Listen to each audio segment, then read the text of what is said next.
루스드라에 발을 쓰지 못하는 한 사람이 앉아 있는데 나면서 걷지 못하게 되어 걸어본 적이 없는 자라. 바울이 말하는 것을 듣거늘 바울이 주목하여 구원받을 만한 믿음이 그에게 있는 것을 보고 큰 소리로 이르되 네 발로 바로 일어서라 하니 그 사람이 일어나 걷는지라. 무리가 바울이 한 일을 보고 루가오니아 방언으로 소리질러 이르되 신들이 사람의 형상으로 우리 가운데 내려오셨다 하여 바나바는 제우스라 하고 바울은 그 중에 말하는 자이므로 헤르메스라 하더라. 시외 제우스 신당의 제사장이 소와 화환들을 가지고 대문 앞에 와서 무리와 함께 제사하고자 하니 두 사도 바나바와 바울이 듣고 옷을 찢고 무리 가운데 뛰어들어가서 소리질러 이르되 여러분이여 어찌하여 이러한 일을 하느냐. 우리도 여러분과 같은 성정을 가진 사람이라. 여러분에게 복음을 전하는 것은 이런 헛된 일을 버리고 천지와 바다와 그 가운데 만물을 지으시고 살아계신 하나님께로 돌아오게 함이라. 하나님이 지나간 세대에는 모든 민족으로 자기들의 길들을 가게 방임하셨으나 그러나 자기를 증언하지 아니하신 것이 아니니 곧 여러분에게 하늘로부터 비를 내리시며 결실기를 주시는 선한 일을 하사 음식과 기쁨으로 여러분의 마음에 만족하게 하셨느니라 하고 이렇게 말하여 겨우 무리를 말려 자기들에게 제사를 못하게 하니라. 아멘. 하나님의 말씀입니다. 할렐루야. 철수란 아이는 어려서 옛날 말로 국민학교를 다닐 때 이 방학이 되면은 할아버지 할머니가 사시던 시골에 가고는 했습니다. 서울에서 살던 철수는 시골 생활이 여러 가지 면에서 아주 불편했죠. 그러나 그래도 그곳에 무척이나 가고 싶어 했습니다. 근데 거기에는 나름 중요한 이유가 있었습니다. 그 이유는 자기가 다시 서울로 올라가는 차를 타려 할 때면은 어김없이 할머니가 몽빼 주머니 속 깊은 곳에서 꺼내주시던 용돈 때문이었습니다. 몽빼 아세요? 몽빼도 주머니가 있습니다. 그래서 그때는 그저 그 용돈이 탐이 나갔고 시골에 가는 게 그렇게 좋았었습니다. 그러나 이제 나이가 지긋이 든 철수는 지난 날을 생각해 보니까 그런 자신을 그럼에도 끔찍하게 사랑해 주셨던 조부모님의 사랑에 새삼 감사한 마음이 들었습니다. 자, 이런 추억 외에도 시골 하면 철수한테는 그 시골 동네 입구에 세워져 있던 조그마한 사당도 생각이 났습니다. 조상신을 모신다는 의미가 컸지만은 그와 더불어 동네에 떠도는 잡기들을 쫓아내준다는 그 사당은 어린 시절 철수에게는 다가가기에는 두려운 어떤 장소였죠. 게다가 동네 한가운데 이렇게 서 있는 아주 오래된 고목에 막 비가 오듯이 걸려있던 여러 형형 색깔의 천들, 가끔씩 그 생각만 하면 아직도 기분이 오싹해졌습니다. 더군다나 이따금씩 철수의 할머니는 동네 뒷산으로는 절대 넘어가면 안 된다 하셨습니다. 왜냐? 그곳에는 밤마다 시퍼런 눈을 가진 호랭이 귀신이 나타난다는 이유 때문이었죠. 그게 철수에게는 말도 안 된 소리였지만은 신기하게도 그 동네 사람들은 한결같이 그 이야기를 믿고 있었던 것 같았습니다. 자, 그런데 여러분, 이러한 미신적인 태도는 시골만이 아니라 첨단 과학으로 무장된 도시 생활에서도 얼마든지 볼 수 있지요. 유정옥이라고 하는 분이 쓴 울고 있는 사람과 함께 울 수 있어서 행복하다 라는 책에는 다음과 같은 이야기가 나옵니다. 어떤 여자분이 믿지 않는 분하고 결혼을 했는데 그 남편을 전도해가지고 목회자까지 되게 했습니다. 근데 그 일을 가장 못마땅하게 생각하는 사람은 다름 아니라 그녀의 시엄마였죠. 이유는 뻔하죠. 멀쩡하게 사업 잘하던 아들한테 며느리가 뭘 어떻게 했는지 사업도 그만두게 하고 40일 금식 기도인지 뭔지 거기다가 기도원에 아들을 밀어놓고 믿음이 없던 그 시어머니한테는 이 며느리는 집안 망치고 아들 망치는 왼수였거든요. 결국 이런 깊은 원망이 원인이 돼 이 며느리는 집에서 쫓겨나게 됩니다. 쫓겨나올 때 손에 든 돈이 딸랑 10만 원, 요즘 100불도 안 돼요. 이제 곧 40일 금식 기도원에서 돌아올 남편도 쉬고 자기도 생활을 해야 할 방 한 칸이라도 구해야 되겠는데 그 돈 가지고 오래전 일이지만 어디 엄두가 납니까? 그러나 하나님께 간절히 기도하는 가운데 무작정 인천으로 가는 길에 동암역에 내려가지고 가까운 복덕방에 들어갔어요.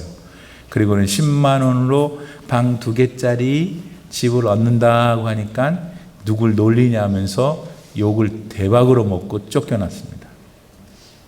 그래서 힘없이 돌아서서 이렇게 가는데 아니 아까 그 복덕방 아저씨가 다시 쫓아나온 사는 말이 그러면 이 집에도 가겠냐는 거예요.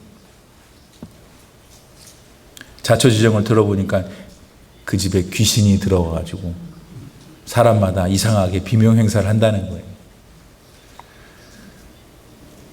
그러니까 그런 집이라도 괜찮겠냐고 하는 거죠. 복덕방 주인. 달리 선택의 여지가 없었던 그 여자분은 그 집이라도 좋겠다고 들어갔죠. 역 앞에 있는 그 집은 넓고 큰 단층집이었는데 집마당에는 쓰레기들이 쌓여 있고 방마다 쳐 있는 거미줄들이 정말 뭐가 나올 것 같은 그런 집이었어요. 그 집에서의 첫날 밤이 됐습니다. 그 여자분은 급하게 와주신 친정 엄마와 기도원에서 돌아온 남편과 함께 힘차게 찬송을 부르며 기도하고 그렇게 그날 밤을 보냈습니다. 그런 중 새벽 4시 바깥에서 웅성웅성 하는 소리가 들려요. 그래서 진짜 귀신인가 하는 마음으로 나가 봤더니 이 복덕방 아저씨하고 동네 사람 몇 사람이 왔어요. 죽었나 안 죽었나 보려고. 결국 그 여자분은 하나님의 은혜로 아무 탈 없이 그곳에서 1년을 보냈고 마침내 그 앞에 동네 다세대 주택으로 이사를 갈 수 있었어요. 어떻게 해요? 10만 원밖에 없었는데. 사람이 이제 더 이상 죽지 않는 것을 보고 그 집이 탐이 난 복덕방 주인이 그 사모한테, 그 여자분한테 이사갈 비용 1,000만 원을 주고 나가라고 했기 때문이었죠. 야, 괜찮네요. 그렇죠? 10만 원 들고 들어갔는데. 자, 이처럼 철수라는 사람이 방학 때 가던 시골에서나 또 인천과 같은 대도시에서나 할 것 없이 사람들에게 회자되는 전설적인 이야기들이 있어요. 그리고 상당히 많은 사람들은 그것들을 은연중에 믿는 경향이 있죠. 근데 여러분, 이러한 경향은 시골 혹은 대도시뿐만 아니라 동서양을 막론하고 나타납니다. 오늘 본문 말씀에 나오는 루스드라 사람들에게도 이처럼 그 지역 사람들 사이에서 회자되던 전설이 있었어요. 근데 먼저 이 루스드라는 오늘날 어디를 말하는 걸까요? 루스드라는 현재 튀르키예 중남부 지역에 소재한 곳입니다. 바로 그곳에서 어떤 전설이 믿어졌는데요. 그 전설에 대해서는 유명한 로마의 시인 오비드가 쓴 메타모포시스라는 운문집에 잘 나옵니다. 모습을 바꾸는 이야기, 메타모포시스가 그 뜻이잖아요. 그 책에는 모두 15권이 있는데 8번째 책에 이 전설이 들어있어요. 지금 그 전설에는 바로 오늘 성경 본문에 나오는 루스드라 사람들이 나옵니다. 그러니까 당연히 이 전설에 대해 루스드라 사람은 알았고 믿고 있었어요. 그런 중에 루스드라에 와가지고 안진뱅이를 고친 바울이 그가 고친 그 일에 대해 설교하고 있는 것을 지금 그 사람들이 듣고 있는 겁니다. 자, 그러면 우선 그때 루스드라 사람들의 마음속에 믿고 있었던 전설의 내용은 무엇이었습니까? 로마 시인 오비디의 책에 따르면 그리스 로마 신화에 나오는 최고의 신인 제우스 그리고 헤르메스가 한 번은 변장을 한 다음에 이 루스드라에 가요. 그러나 사람들은 그들을 모두 문전박대했죠. 그러던 중에 한 가난한 농가에 이제 들렸는데 그 집 주인이었던 빌레몬과 바시우스라는 부부는 비록 가난했지만은 제우스와 헤르메스를 아주 따뜻하게 맞이해 주죠. 결국 제우스와 헤르메스는 자기를 환대해 준 빌레몬과 바시우스에게 큰 복을 내려주어요. 그리고 다른 모든 사람들은 홍수를 일으켜서 다 잠겨 죽게 합니다. 자, 이런 전설적인 이야기를 들어서 잘 알고 있던 루스드라 사람들은 오늘 본문 13절 말씀에 나오는 대로 그 동네 어귀에 바로 이 제우스 신당, 우리 한국의 사당을 지어놓고 있었던 거죠. 다시는 제우스의 심기를 불편하게 하지 않겠다는 의사 표시를 그렇게 그들은 하고 있었던 겁니다. 자, 이렇게 미신을 믿고 있던 루스드라가 지금 바울과 바나바가 복음을 전하고 있는 곳이었어요. 그러나 바울은 그런 것에, 즉 그들이 믿고 있는 전설에 전혀 아랑곳하지 않고 담대히 예수님만을 전했어요. 그리고 그때 아주 경이적인 사건이 일어났죠. 바울의 설교를 듣고 있던 한 안진뱅이가 벌떡 일어난 거예요. 할렐루야. 일어나서 걸었어요. 근데 그렇게 놀라운 사건을 목격한 루스드라 사람들의 반응이 좀 흥미롭습니다. 루스드라 사람들은 안진뱅이를 고친 바울과 바나바를 벼랑간에 옛날 자기 지방에 왔었던 제우스와 헤르메스라고 착각한 겁니다. 아마도 그들은 좀 더 나이가 들고 용모가 준수했던 바나바가 말이 없이 이렇게 있는 걸 봐서 얘가 제우스구나 생각했고, 그 사람보다는 조금 메모가 떨어지지만은 열심히 말을 하고 있던 바울은 제우스의 대변인인 헤르메스라고 여겼던 겁니다. 아무튼 오늘 본문 11절 말씀에 이른 대로 루스드라 사람들에게 바울과 바나바는 사람이 아니라 신이었어요. 그래서 그들은 불이 나게 그 신들이 좋아할 것이라고 여기는 소들과 그 소들에게 씌울 화환들을 가지고 와서 그들을 위해서 제사를 막 드리려고 했던 겁니다. 그런데 정작 바울과 바나바는 상황이 왜 이렇게 묘하게 돌아가는지 이해할 수가 없었어요. 갑자기 헬라 말을 쓰던 루스드라 사람들이 자기 고향 방언인 루가오니아 말을 막 쓰더니 자기들을 막 신으로 부르고 소와 화원을 가지고 와서 막 자기를 위해서 제사를 드리려고 하니까 더더욱 그랬습니다. 하지만 결국 바울과 바나바는 루스드라인들이 자기들을 신으로 여겨서 이렇게 하고 있는 거라는 사실을 결국 알게 됩니다. 순간 바울과 바나바는 너무너무 당황했어요. 안진뱅이를 일으켜 세운 것이 자기들이라고 착각하고 있는 루스드라 사람들을 어떻게 해야 옳을지 무척 답답했기 때문이었습니다. 그러나 곧 그들은 방법을 찾았죠. 방법이 뭐예요? 그들의 옷을 확 찢어버린 거예요. 유대 사람들은 누군가가 하나님을 모독하면 약 4에서 5인치 정도의 옷을 확 찢는답니다. 그래서 강하게 항의를 표시하죠. 그렇게 그들은 거룩하신 하나님을 한낱 신화에 불과한 제우스와 헤르메스로 전락시킨 루스드라 사람들의 잘못을 지적했어요. 그리고는 안진뱅이를 일으킨 것은 자기들이 아니라 바로 온 세상 만물을 지으시고 지금도 살아계신 하나님이시라고 증거합니다. 이러한 본문의 내용을 접하면서 우리는 바울과 바나바를 제우스와 헤르메스로 착각한 루스드라인들과 오늘 우리들 사이에 어떤 닮은 점은 없는지를 생각해 봅니다. 우리 대한민국 사람들은 대체적으로 상당히 종교적이다라고 해요. 여러분 그거 아세요? 아마도 기나긴 역사 동안 외세로부터 당한 그 많은 침략으로 인해서 뭔가를 붙잡고 의지해야 할 필요가 더 많았던 이유 때문인지도 모르겠습니다. 아닌 게 아니라 지난 1960년 이래로 한국 기독교가 갑작스럽게 성장한 것은 그러한 국민적인 성향과도 밀접한 관계가 있죠. 그런데 크게 성장하는 일이야 좋은 일이지만은 그 성장 안에서 우리 성도들은 우리의 믿음의 대상이 유일하신 하나님이시요 유일한 구원의 길이신 예수님 뿐임을 항상 잊지 말아야 합니다. 여러분, 오늘 본문에서 안진뱅이를 고친 것은 누구입니까? 바울과 바나바가 아니었어요. 제우스와 헤르메스는 더더욱 아니었죠. 그건 바로 살아계신 우리 아버지 하나님이셨습니다.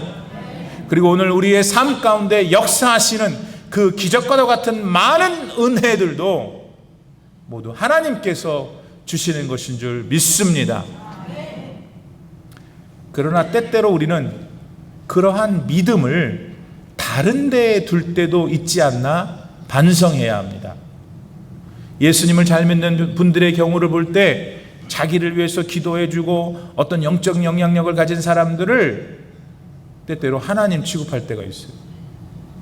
물론 그들의 인간적인 수고에 대해 감사하는 것은 있을 수 있겠죠. 그러나 그것과 그들을 교주로 만드는 일은 분명 다른 일이죠. 또한 하나님께 향했던 믿음이 어느 날 갑자기 자기 자신에게로 향하는 분들도 있어요. 영적 교만에 사로잡힌 분이 바로 그런 분들이죠. 벼가 익을수록 고개를 숙이는 것처럼 하나님을 신실하게 믿으면 믿을수록 겸손하게 마련인데, 이런 분들은 무서운 자기중심적 판단의 영에 사로잡히곤 해요.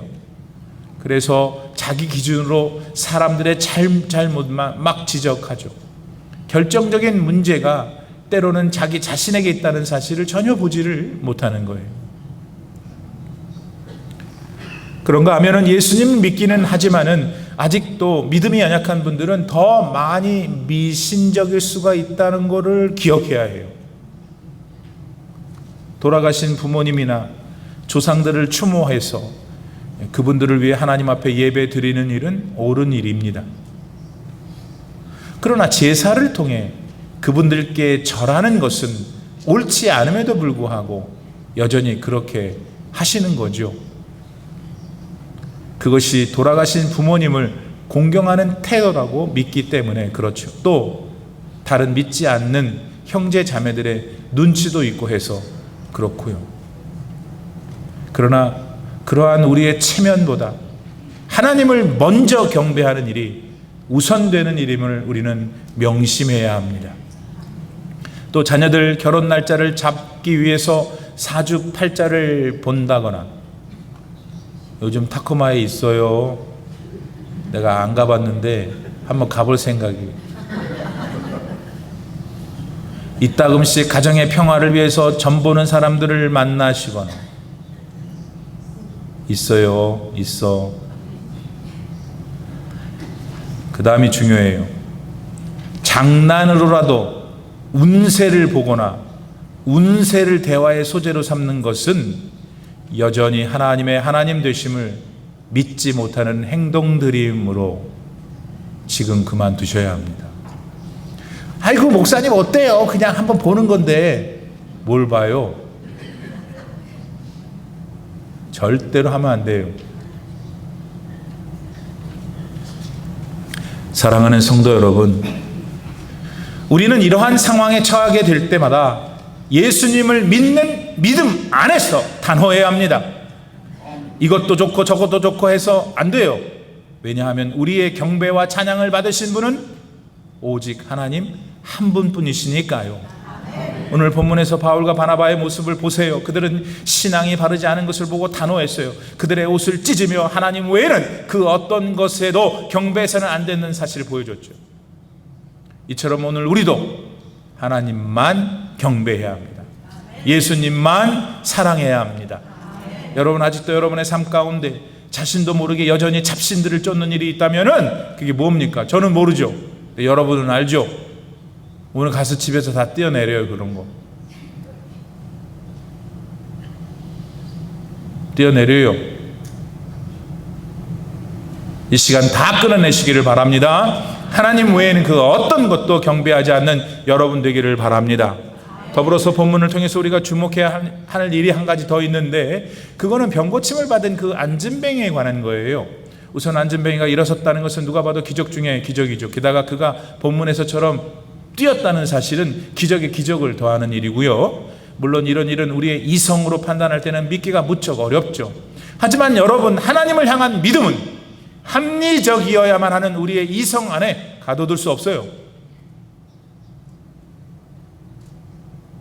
믿음은 우리 이성 안에 가둬둘 수 없어요.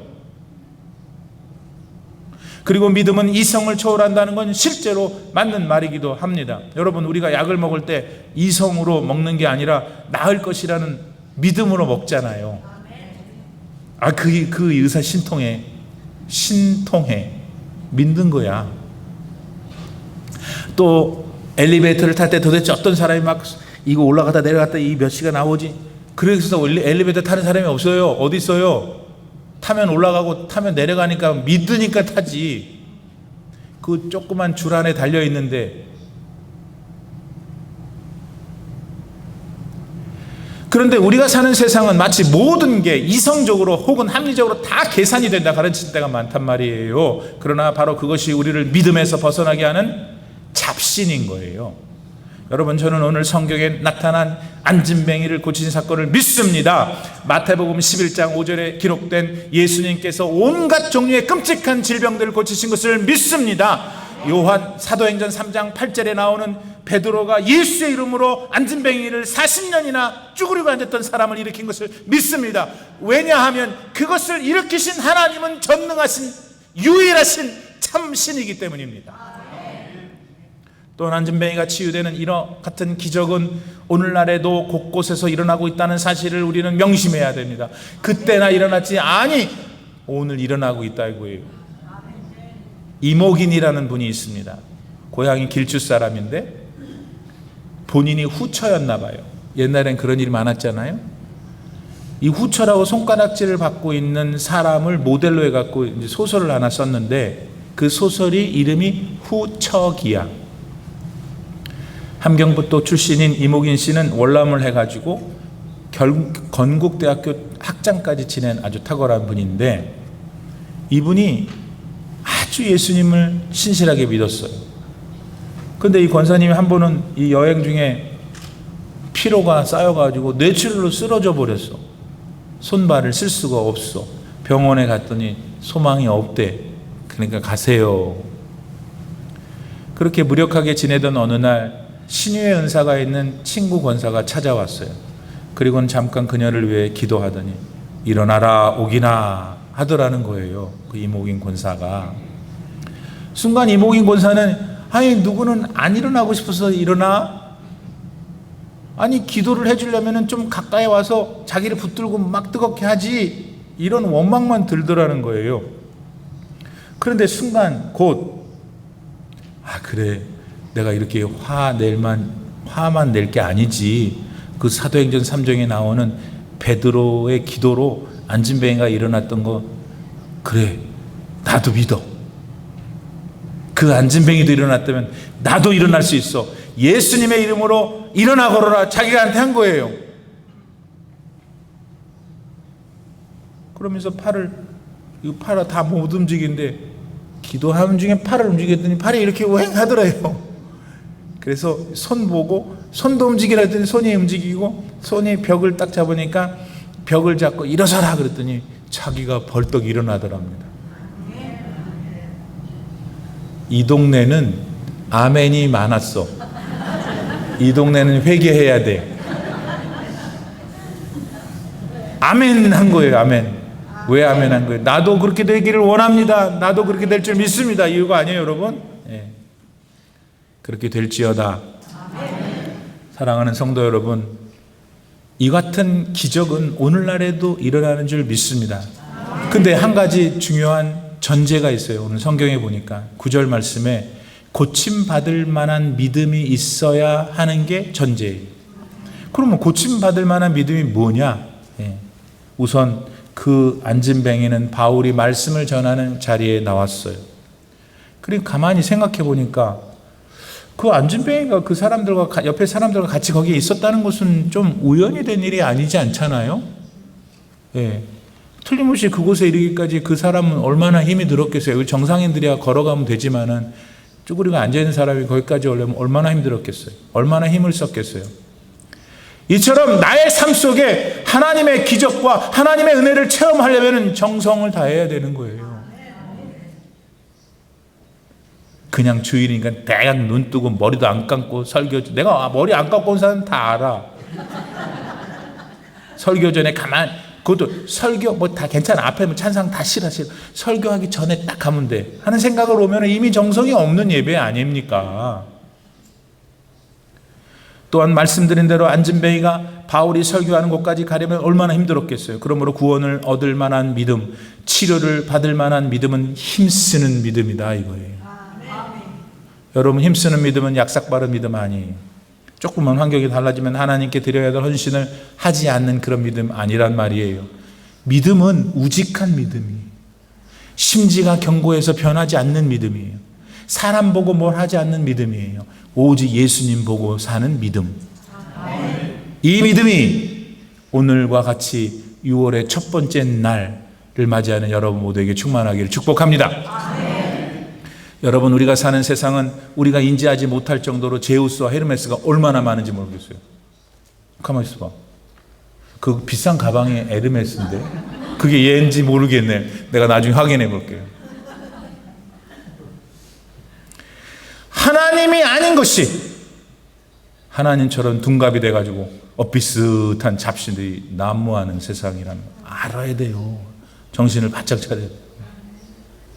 그러므로 이제부터 조금만 더 영적인 눈으로 세상을 바라보셔야 합니다. 그리고 경계하세요. Beware. 그 많은 잡신들이 종종 우리 안에 존재할 수 있다는 걸 여러분이 인정해야 돼요. 여러분, 이 시간 우리가 경배해야 될 유일한 신은, 아니 한 분밖에 안 되는데 왜 자꾸 다른 게 신이라 그러냐고. 하나님만 신이세요. 나머지는 다 잡것들이에요. 다 하나님이 피조 만드신 것들이라고. 유일하게 그 하나님이 이 세상에 내려오셨잖아요. 십자가를 지신 분이 그 하나님이시잖아요. 예수님이 그 하나님이시라고. 여러분, 그분을 믿고 하나님, 나는 이제부터 내 생은 하나님만, 뭐 똑똑한 사람들, 잘난 사람들, 뭐 별의별 얘기를 다 해요. 예. 정신을 바짝 차려야 돼요. 다 헛것인 거예요.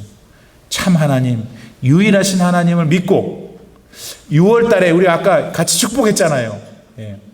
축복의 근원이시고 축복이신 하나님의 은혜가 여러분에게 있어서 6월 달에 더 좋은 소문이 충만하기를 예수님의 이름으로 축복합니다. 다 같이 차례.